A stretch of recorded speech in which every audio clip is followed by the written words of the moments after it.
Now that I'm done with AIT and basic training, before I start putting out videos about my new unit or honestly my life now, I just want to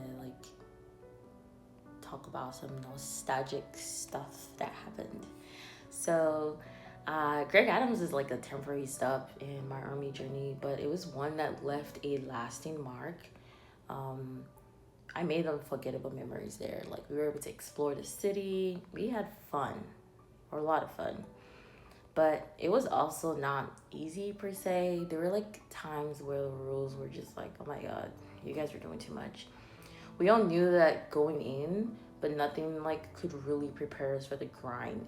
Some days felt endless, waking up before the sun, standing in formation with tired eyes and aching bodies, pushing through another day of training with barely any rest. We spent weeks, or more like a week plus, going to school from 5 a.m. to 5 p.m., trying to catch up, fighting off exhaustion. Like, people were so exhausted, but refusing to fall behind, because we didn't want to spend an extra week or so, you know, beyond the time we were supposed to stay to catch up. So everyone just opted to the 5 a.m. to 5 p.m. The instructors pushed us, sometimes harder than we thought we could handle, but somehow we always found the strength to keep going. I remember the moment in classroom, the struggle to stay awake after PT. Oh my god, the silent understanding between us as we passed each other in the halls, all thinking the same thing. When will this day end? But through it all, we kept going. We had no other choice. The army has a way of breaking you down and building you back up, but it doesn't do it alone. You do it with people. I would say lean on your battles.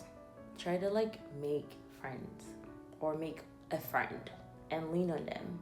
A lot of people are going through it just like you are. You just gotta lean onto people that you can trust a little bit. Obviously, you've only known these people for 3 months or so, but we're all suffering, to be honest. Uh, we suffered together, laughed together, carried each other through the toughest moments. I remember the Forge, my battle Diaz. She was literally holding our PG Aguilar. One could say he literally dragged her the whole forge, the whole 8 miles or so that we trucked. I don't remember honestly. Basic training was a fever dream, but one could say that he dragged her, but also because she didn't want to quit, she leaned on him. So she used 80% of her energy to walk, but that 20% is what helped her to get there. He literally dragged her over to the end. And it was really exciting to see all my battles graduate. We all graduated together. Even the people that had to ruck again because they fell out during the forge, they had to work on the track, walk and walk. I think it was 50 something times or 40 something times, I don't remember. But even those people were able to graduate, and I am just so proud of everyone. We only did a 2 mile ruck because of the weather at AIT, but that also was nice. Honestly, it wasn't that bad. I loved every bit of that. The friendships we built here weren't just about convenience. They were real, forged through shared struggles and victories. We weren't just battle buddies, we became family. Especially my friend. I don't know about anybody else, but I will always keep in contact with her every time. The ones who kept you sane in the worst days, the ones who hyped you up before tests. We would literally study in the night, days before the exam or a day before. Her instructor gave her different materials, and my instructor gave me different materials. And we would combine those things, and I bet you we were unstoppable. We both graduated honors and distinguished. I eventually earned an AAM at AIT and Iron Soldier, so certificate of achievement as well. Same as my battle, she earned a certificate of achievement.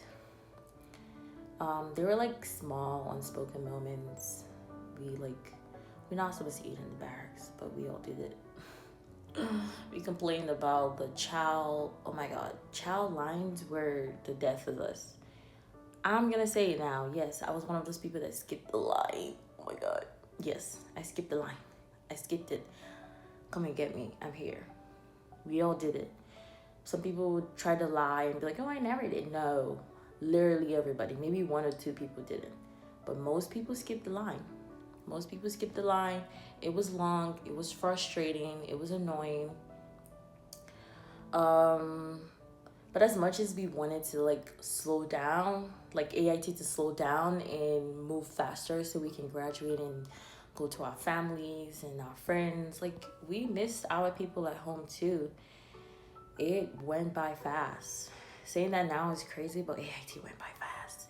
It came to an end and reality set in. We weren't going to be in the same place. Our orders came down, and one by one we were sent to different corners of the world. My friends are in Germany, Hawaii.